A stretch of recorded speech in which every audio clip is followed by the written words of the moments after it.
Om Shri Swaminarayan Namo Namah, Shri Hari Krishna Maharajaya Namo Namah, Shri Ghanshyam Maharajaya Namo Namah, Om Shri Gurubhyo Namaha. Welcome to SwaminarayanSpirituality.com. Today is the 22nd of November 2023. By the grace of God and all the great sages, we are continuing our contemplation on Vachanamrut, Garada Pratham number 1, and the question of Maya. Before we begin, I'd like to offer my prostrations to all the great sages and to Bhagavan Parabrahma Paramatma residing in the heart of all beings. To continue from last time, we were examining, we have been examining the question asked by Sheth Govardhan Bhai. Sheth is like a more advanced businessman in the inside the Gujarati language. So that is Govardhan Bhai is his name, and he asked the question, what is Maya? What is the form of Maya? How can we understand Maya? Maharaj answered this question that those who are the devotees of God, Bhagwan no Bhakta hoy, this is in Gujarati, I'll speak in Gujarati also, and then we put the original language in Gujarati and translate everything carefully.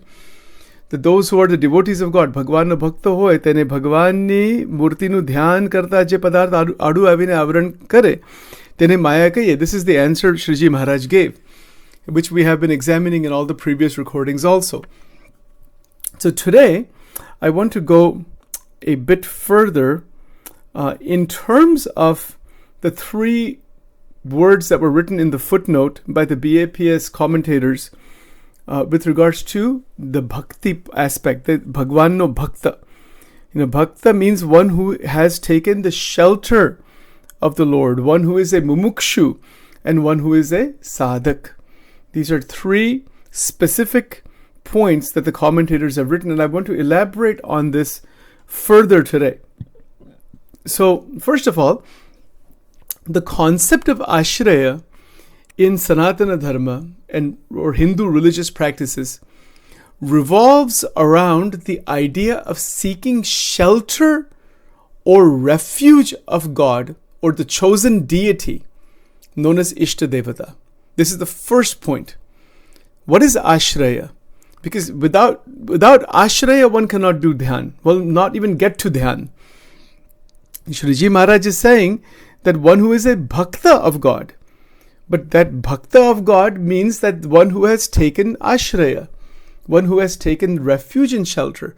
This concept of ashraya is deeply embedded in Sanatana Dharma and the spiritual practices, actually throughout all dualistic traditions, and it reflects a devotee's surrender and devotion towards the divine.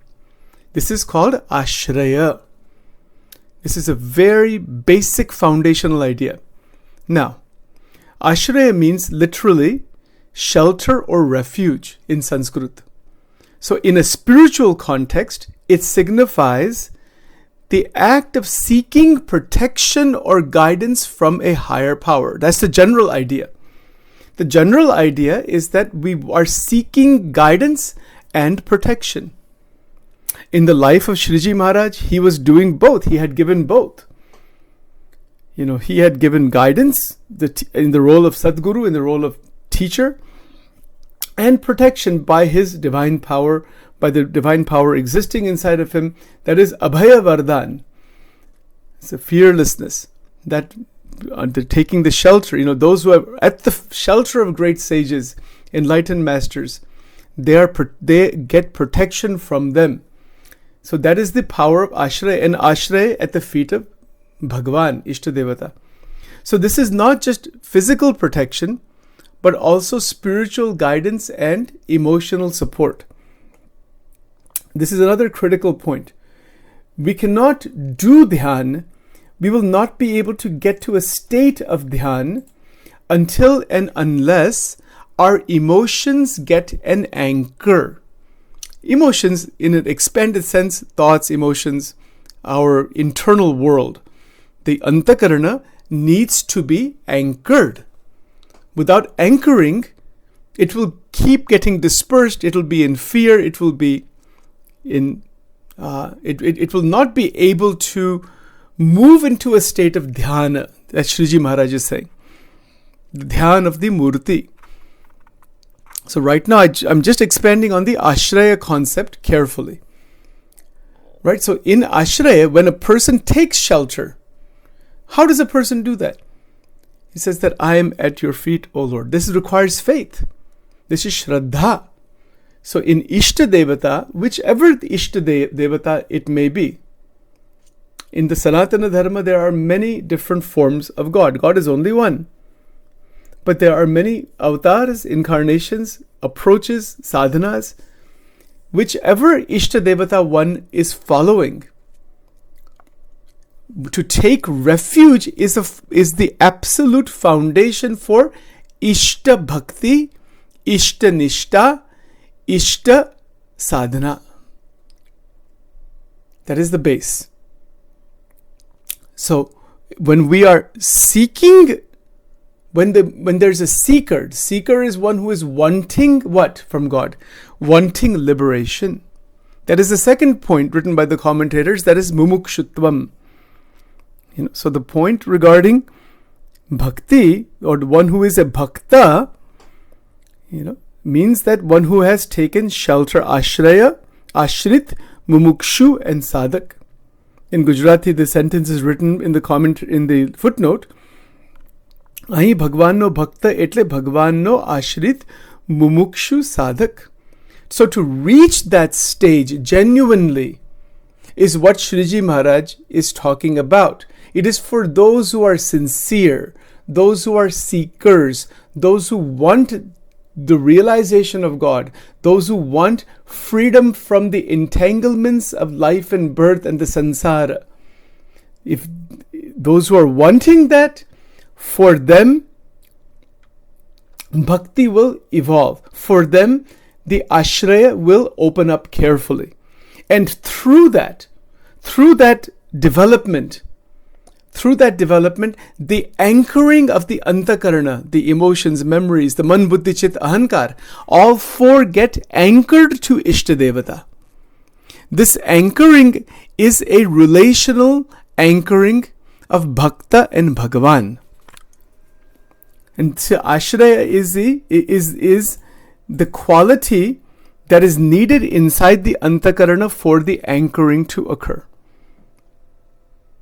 So just as a ship needs to throw an anchor into the sea or into the ocean, and then it remains steady, the heavier the anchor, the more steady it remains, it doesn't move around as much.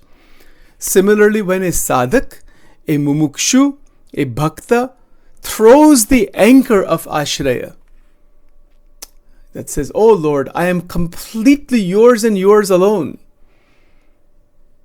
This is ashraya. Anyone who has reached Parabrahma, Paramatma, through bhakti, through the path of bhakti, has taken 100% shelter of the Divine Lord. In any religion of the world, in any path at any time. And when we take such an ashraya, there is no place for doubt. And so it is an evolution of Shraddha. Shraddha begins to evolve. More and more conviction occurs. Conviction occurs in the words of the spiritual master that this is true. And through that conviction, sadhana is taken further. That is the third point. Ashraya, ashrit. Then second is mumukshutvam. And the third is sadhak. The sadhak is doing sadhana. Sadhana has to be done. So they combine together. So to reach that stage of dhyan and to recognize what is Maya, these are all the backdrops. These are some of the backdrops at least. Somebody says, I'm just going to sit for dhyan, and yes, do it, try. You find out how much obstruction there is. So to get rid of all that obstruction, these 3 points are necessary. So in this ashraya, there is a total 100% reliance on the Lord for everything. For Our life, for our food, clothing, water, shelter, people, places, things, everything is under His will. Thy will be done. Thy kingdom come. As it is in heaven, so on earth. This is Ashraya. That what is happening in my life is completely happening by only your will. It's the path of thou, as Ramakrishna Paramahansa has beautifully stated. It is the path of you meaning the Lord. It is a dualistic path that Shriji Maharaj has mostly advocated. And then as one progresses, one goes into Vishishtadvaita and eventually the more Advaitic oneness. It is a dualistic path. And the beauty of this path is that we don't carry any burden. All the burden is left. There is zero tension, zero worry, zero internal friction, because there is surrender. That surrender is called Sharanagati. In the Ashraya, in the shelter process, in taking the shelter of the Lord, there is Sharanam, Sharanagati. Sharana means what? So Ashraya also encompasses the concept of Sharanagati, which means complete surrender to God. That is called Sharanagati. So if somebody if a bhakta has true Ashraya, which is very rare usually, because there's all kinds of doubts and all that have to be cleared. But once they are cleared, a state of Ashraya can develop, and within that Ashraya, it encompasses the mental, psychosomatic, psychological quality of Sharanagati. Which means 100% surrender at the feet of God. This surrender is not a sign of weakness, but a recognition of the divine, of Divyata, of the Lord, as the ultimate source of strength and guidance. What is the source of my strength? The strength that is in this mind and the guidance that is given. See, the 2 points go together. Strength and guidance. Why do they go together? Strength is Shakti. Bhagwan ki Shakti. Bhagwan ni Shakti. Bhagvat Shakti. That divine power, that is strength. Without that divine power, nothing is possible. We cannot realize God. We cannot realize the Atman. We cannot realize what is Maya. We cannot realize anything without Shakti. So that Shakti, meaning the power of the mind, power of thinking, power of vision, power of seeing, everything. Gnan Shakti, Kriya Shakti, Ichha Shakti, etc. These are the powers inside of us. To recognize that they are present. To recognize all kinds of energies are available for us. And in that recognition, to ask for guidance, which is exactly what Maharaj is giving here. He's giving this guidance to the devotees like Govardhan Bhai and others to recognize what is Maya. It is a very clear, direct recognition of what is Maya, experientially based on sadhana. What is the sadhana? The ultimate, the highest and the most difficult sadhana is Akhanda Vritti. Akhanda Vritti. Unbroken connection with Ishtadevata. Unbroken. Through bhajan, kirtan, manan, chintan, contemplation, etc. In many, many ways. Countless ways are there that are foundational to reaching that stage of Tel Dhara Vritti, Akhanda Vritti. Tel Dhara means what in Gujarati? It is the pouring of the oil from one container to another. The link that is there. You've got two containers and the oil is being poured. And that is that pouring, that continuous pouring, that arc, that is called dhara. Tel means oil. Dhara means that flow of oil. Similarly, that type of unbroken flow of the energy, feelings, emotions, antakaran vritti, manovritti, indriyo ki vritti, that unbroken flow towards the God, towards the Ishta Devata. That is the thing. That there's nothing beyond that in sadhana. Absolutely nothing beyond. And we have talked about it to some extent in the previous recordings. So the question of dhyan is just one notch below Akhanda Vritti. So Maharaj started with this Akhanda Vritti teaching, and then the question about Maya asked, and Maharaj answered it fantastically. He answered it that you are try to establish Akhanda Vritti, and you will see that there are so many, all kinds of things pop up. People pop up inside our mind. The content of the mind pops up. Different fragments are there. So many things. Different ichhas, different wantings, different cravings, different desires, different confusions. All kinds of things pop up because the content of the mind is immense. So in dhyan, which is it is meditation on the sanatana vigraha, the sanatana meaning the eternal form of the Lord, eternal form of God. God is with form, sakar nishta. Nirakar bhi hai. Nirakar kya hai? Nirakar is the light coming from that form, as per Vachanamrut, since we're talking about Vachanamrut. That is called Brahman. और ब्रह्म के भी 2 स्वरूप है, वो एक अलग बात है. Leave that aside for now. Get to that later on.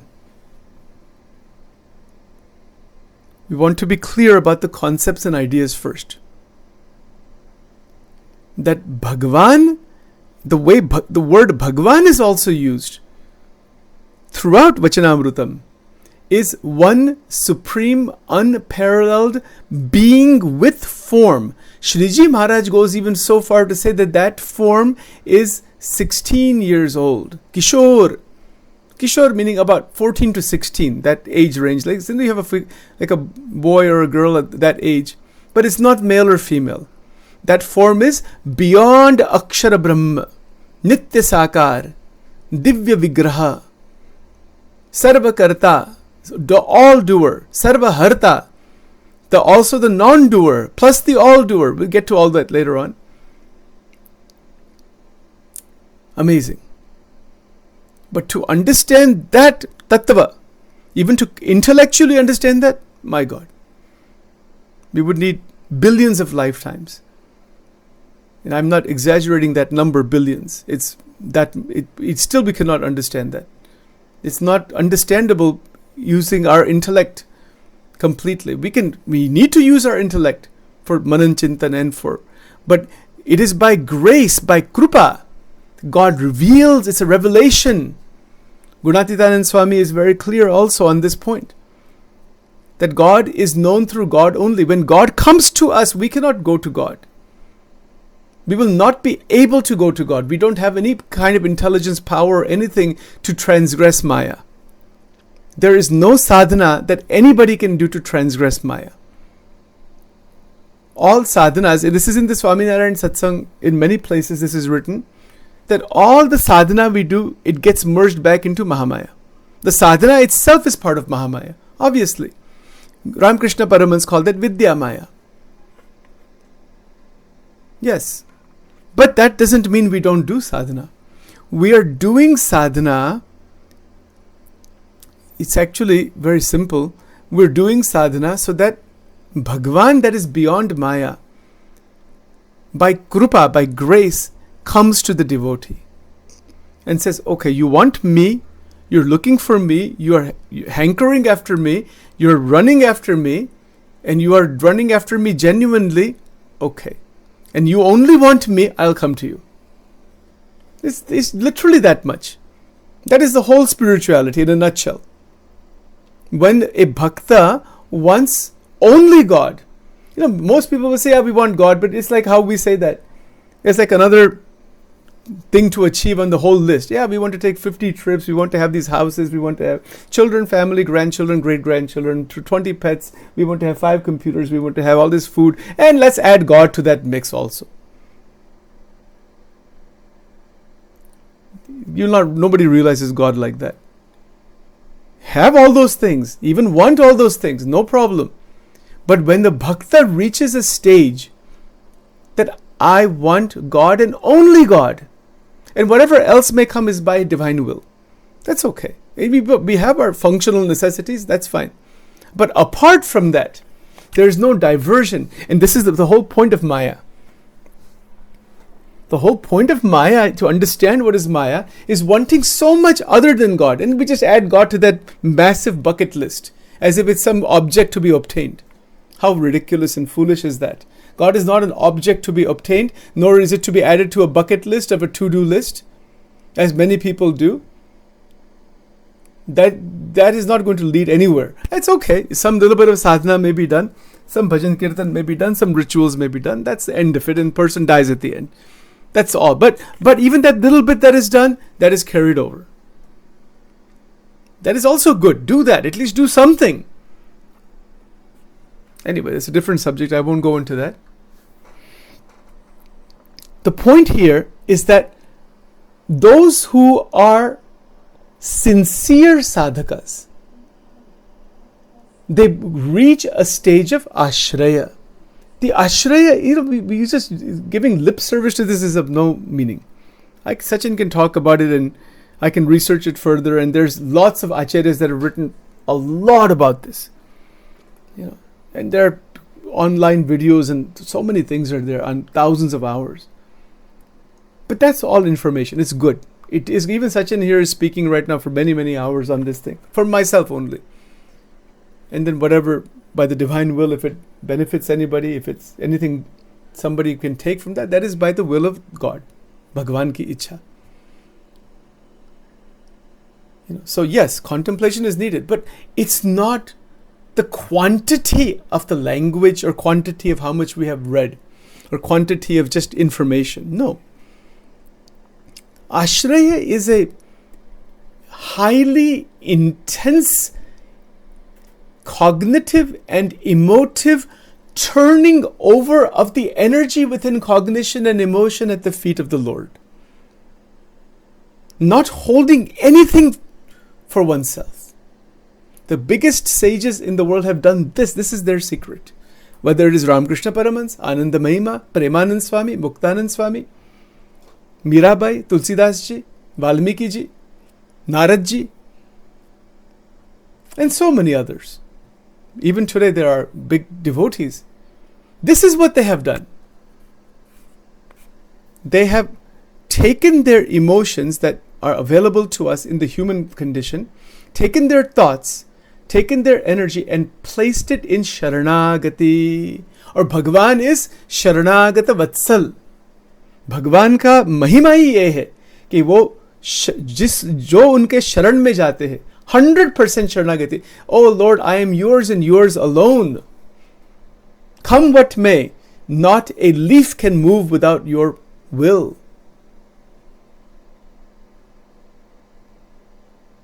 एक पत्ता भी नहीं हिलता परमात्मा की इच्छा बिना. ऐसी बात है. That is called Sharanagati. Sharanagati involves trusting in the divine plan. That is that point in Upasana, Bhagwan, that is beyond Akshara Brahma, who is the Akshardhami, जिसको Akshardhami कहते हैं. Akshardham है और Akshardhami. Right now in Robbinsville, New Jersey, the new temple has been built, Akshardham. But Akshardham is not the goal. The goal is Akshardhami, the one residing, the Lord residing in the Akshardham. इसको क्या कहते हैं? Akshardhami. उसकी उपासना है, not the Akshardham. Akshardham तो हम स्वयं, we are Akshardham. We want to be Akshardham, or we want to realize we are Akshara Brahma, and the Lord is already there. It's not something far away. It's an opening from within, that within the Atma is Paramatma, that is Akshardham. You are the Akshardham. And this is the whole point of realizing what is Maya. Maya is that barrier. That is the tremendous power of Parabrahma. This is more on Vaishnava side. In Shakti Upasana, Shakta path, there is only the discussion of the Mahamaya herself, under which everything else exists. Yes, that is also true. It depends on which angle we're looking. And these are highly metaphysical realities. Whatever is written in the scriptures, even though they may seem contradictory, they are not contradictory at all. They're written from different angles, different perspectives, different states of realization. Nobody is wrong if it's spoken from Anubhav. And Shriji Maharaj has emphasized this point above all else. Maharaj talks about himself. He says, I am speaking from my own Anubhav. Pratyaksh detail vache. Anubhave karine siddha kareli vache. 2 points.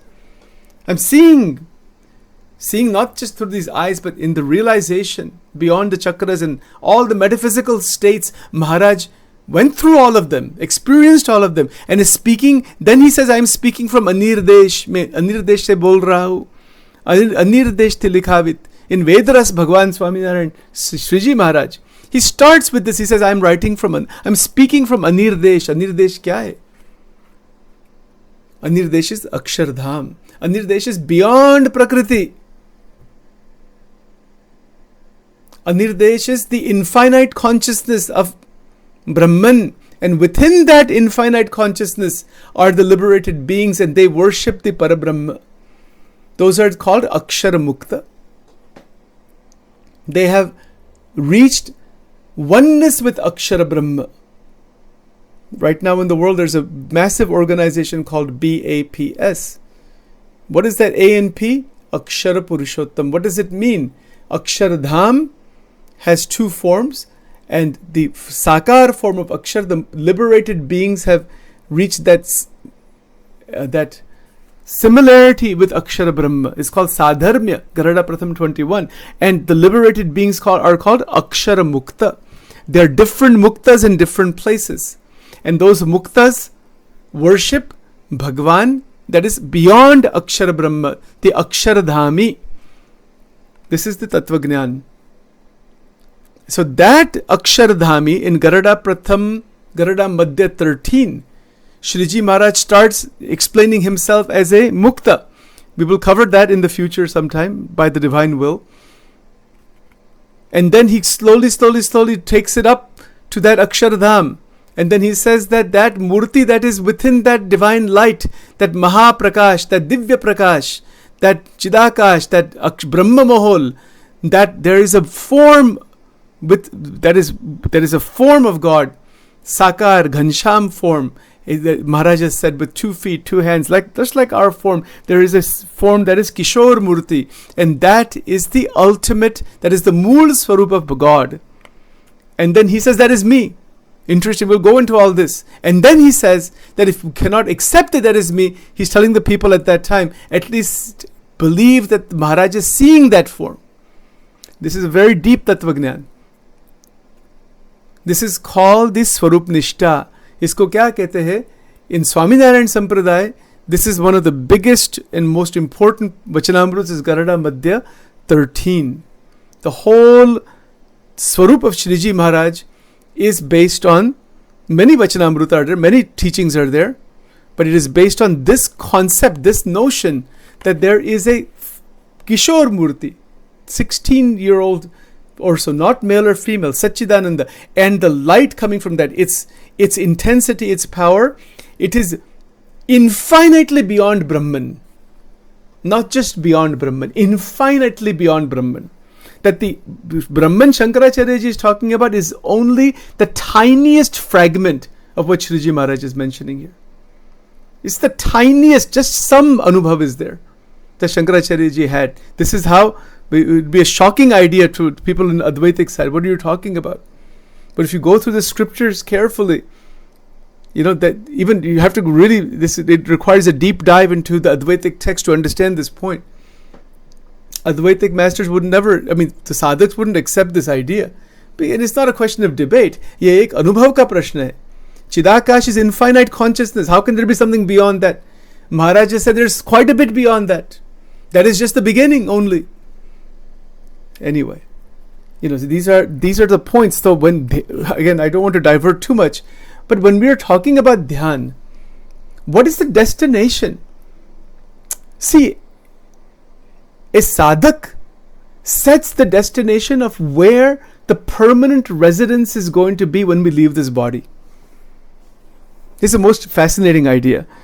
We are in this world. Where are we going to go when we leave this body? This is where Sanatana Dharma has given us many possibilities. Amazing, probably more than other religions they also have. Sanatana Dharma is very clear about this. Bhagavad Gita itself is very clear. Swaminarayan ki baat jo hai, that is even a more further extension and elaboration on the principles of the Upanishads, the Gita, Brahma Sutra, etc. But we can set the destination where we want to go. We meaning the Atma Tattva, not this personality. So that destination can be set. We can go to the Swarga Lokas by doing good deeds. Lots of punya, kshinya punya mritya loke vishan. Bhagwan Krishna is saying, do a lot of punyam, you go into the Swarga. And then when that punyam is finished, exhausted, you fall back down, come back into the worldly planes. That is punyam. That is the Swarga Lokas. But you have to come back from there. The second possibility is to go into the Vaikuntha Lokas.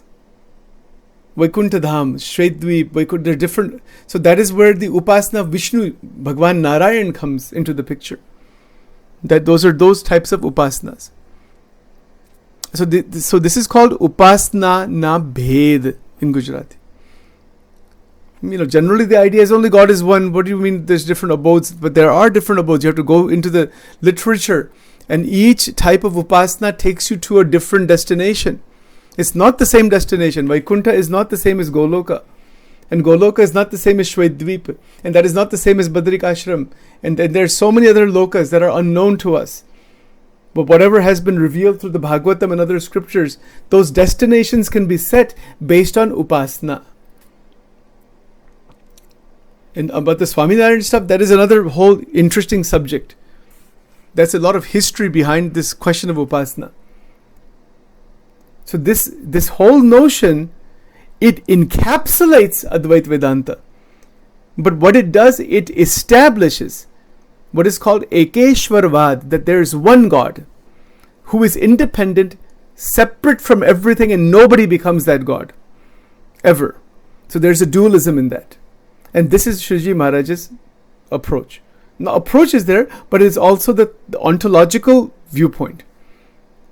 That yes, there are all of these forms of Narayana and Shiva underneath Prakriti, and beyond Prakriti, then you can use the word Shiva or Narayan. You can use any language you want. That is called Nami. Wo jo tattva hai, that tattva that is beyond Akshara Brahma, that is called Nami. And Nam in Gujarati means the infinite names for the one. There's only one. Ekameva Dvitiyam Brahma. It's only one. Names are infinite. Naam anant hai, Nami ek hai. Dham anant hai, Dhami ek hai. This is Swaminarayan Tattva Gnan. And it is a total synthesis of 10,000 plus years of Sanatana Dharma. So when Shriji Maharaj is talking about Ashraya, that Ashraya is of pivotal significance because it is the doorway further. It is the doorway to progress in Bhakti Yoga. Ashraya is a fundamental principle in the path of Bhakti Yoga. Devotees seek to deepen their connection with the divine, with the Ishtadevata, through all kinds of practices, prayers, chanting, dhyan, rituals, meditations, etc., which are all forms of seeking refuge in the Lord. And Ashraya is discussed in many scriptures, Bhagavad Gita, the Puranas, Upanishads. They describe that the Lord is the ultimate protector who offers guidance and support and to those who surrender with a pure heart. And that is the key. It is a total surrender of what? Somebody asked me this on many occasions. What do you mean by surrender? What do I have to surrender? Surrender the ego, nothing else. Without the surrendering of this ahankar, no dhyan, nothing is going to be done. One will just be living within the pangs of the three gunas of Maya, crushed by the three gunas of Maya, trapped by the three gunas of Maya, slaughtered by the three gunas of Maya. Might even be a more harsh way of putting it, but it is true. We're slaughtering each other as human beings, not to mention animals and God knows what else. This is the force of ignorance. And to move out of that, upasana of Bhagavan is absolutely necessary in any which way. In the Sanatana Dharma, Devi ki upasana hai, Shiv ji ki upasana hai, Vishnu ji ki upasana hai, Ganesh ji ki upasana hai, Surya Narayan ki upasana hai. Through the gurus, through the Sadgurus, like Dattatreya ji, Sajanand Swami and so many others, Paramahansa Yogananda is there. Some people believe in Shirdi Sai Baba. There's such a massive list is there. So many are there. Raman Maharishi. Some people approach through Sadgurus. And there's other ways also. But to approach that state, approach Bhagavan by surrendering the ego, which we don't want to do. Because we want the experiences the ahankar provides. And that is why there are very few percentage of people that have taken real, genuine, real, honest ashraya. Very few are like that. Everyone can be if you want, but we are holding on to this ahankar that will not allow us to take ashraya. And because of that tivra mumukshutvam is also then not present. But we can make it present if we want. Yes, we can make it present. And that is how sadhana continues. So along those lines, it is really quite powerful when we consider the impact on an individual's life when one has taken the shelter of the Lord. All the tension goes away. You are the infinite Lord. Why? Everything is happening by your will. Millions of galaxies are coming and going by your divine will. Where is the issue of me and my little ego? Hence there is great peace, contentment, and because of the wisdom, the knowing that we are under divine protection. Hence ethical living naturally comes about. Compassion naturally abides. Falling away of conflicts with others naturally is there. Sense of community, etc. Individuals recognizes the presence of the divine, of God in all. And through that recognition of that presence of the Lord, actions flow through that recognition. This is the power of ashraya. Amazing. So much more to be said. Let's stop here for now. Om Shri Gurubhyo Namaha Gunatito Aksharam Brahma Bhagavan Purushottamah Jano Janandidam Satyam Uchyate Bhava Bandhanat Bhava Sambhava Bhiti Bedanam Sukha Sampata Karuna Niketanam Vratadana Tapakriya Phalam Sahajananda Gurum Bhaje Sada. Shri Gurubhyo Namaha Shri Sadgurubhyo Namaha.